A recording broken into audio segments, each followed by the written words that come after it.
The coffee is already made, and I don't remember making it. Not this morning, not any morning this week. It's just there when I wake up, hot, measured to exactly the level I pour, sitting on the left side of the rack in the mug I use every day. I keep telling myself I'm doing it in my sleep. I keep almost believing it. I'm a data auditor. 12 years. My entire professional life is the practice of finding what doesn't belong, tracing the anomaly back to its source, and documenting it with the kind of precision that makes other people's eyes glaze over at dinner parties. I live alone. I have for 4 years, since the divorce. Not a violent thing, just a slow deflation. The kind where you both realized you've been performing a life rather than living one. She took the dog, I kept the apartment. I kept the schedule too. Alarm at 6:40, coffee, out by 7:22, dinner at 7:15, bed at 10:30. Precision was company. A routine is a thing that expects you home. I was, by every measure I trusted, completely fine. There are 3 chairs at my kitchen table. I own 2. I don't know when the third one appeared. That's the part I can't metabolize. Not the chair itself, but the gap. The fact that I, a person who notices everything immediately or not at all, had been living alongside something without seeing it. It was a Tuesday, 7:18 p.m. Reheated pasta going cold. I looked up from my phone and felt the wrongness before I understood it. That particular cognitive vertigo when your brain registers a discrepancy before your eyes do. The chair was tucked neatly against the far side of the table. Dark wood, ladderback, almost matching mine. I checked the door. Locked. Windows? Locked. No dust on the seat, no store tag, no scratch I recognized. I put it in the hallway and told myself, lapse, sleep deprivation, long hours. I went to bed at 10:30. At 2:17 a.m., I woke to the sound of my front door. Not opening, closing. I lay still for 11 minutes. I watched the clock the way you watch a wound. Then I walked to the kitchen and turned on the light. The chair was back at the table.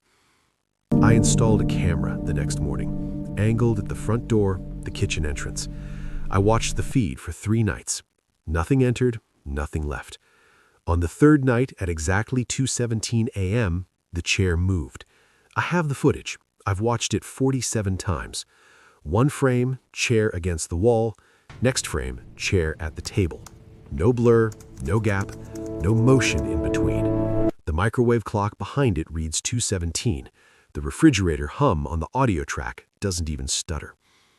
I stopped eating at the table after that. I started cataloging everything else. My coffee mug, placed right, found left. A book, face down, now face up, same page. The bathroom mirror, slightly crooked for 4 years from where I'd half-heartedly screwed it in, now perfectly level. Small corrections, quiet adjustments. Something in my apartment was tidying up after me, something that found my chaos considerate enough to fix. On the 19th night, I sat down across from the empty chair and said out loud, "Who are you?" Not a question. I'd run out of the energy that questions require. The radiator clicked. The damp plaster smell of an old building in winter. Somewhere below, someone else's dinner. Then, and I still don't have the right word for this, I heard a breath. Not behind me, not from the chair, from somewhere the room didn't have. In, then out. Patient. Not frightened of me at all. That's when I went back through the photographs. 12 years of audit work teaches you one thing above everything else. If you want to find when something started, you have to be willing to look further back than feels reasonable. I went back 4 years, to the first week in the apartment. A photo I'd sent to my ex-wife. Look, I'm settling in. See the bare walls, the 2 chairs? And there, half hidden behind the open pantry door, a 3rd chair. I had to sit down on the floor, not because it was there, because of what it meant that I hadn't seen it.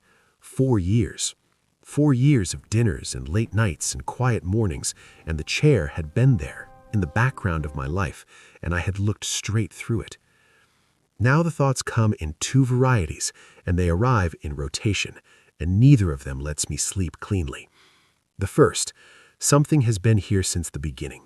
Something patient enough to wait, quiet enough to go unnoticed, that has spent 4 years learning the small grammar of my life, which side I rest the mug, how I angle the mirror, when I come home, and has, for reasons I don't have access to, decided now to be slightly less invisible. The second, there is no second presence. There is only me, sleepwalking through a grief I decided was finished before it was, rearranging my own apartment in the dark, manufacturing company from silence, because 12 years of precision and 4 years of alone is, it turns out, more than a person can metabolize without cost. I've read the literature on dissociation. I know what isolation does to pattern-seeking brains. I know the difference between a haunting and a hunger. I just can no longer tell which one I'm living inside. I still live here. I want you to sit with that for a moment. The chair is at the table every morning. I've stopped moving it. There are 3 playmats now. I don't remember buying the third one, but it seemed wrong to not have it, the same way it seems wrong to leave a door half open.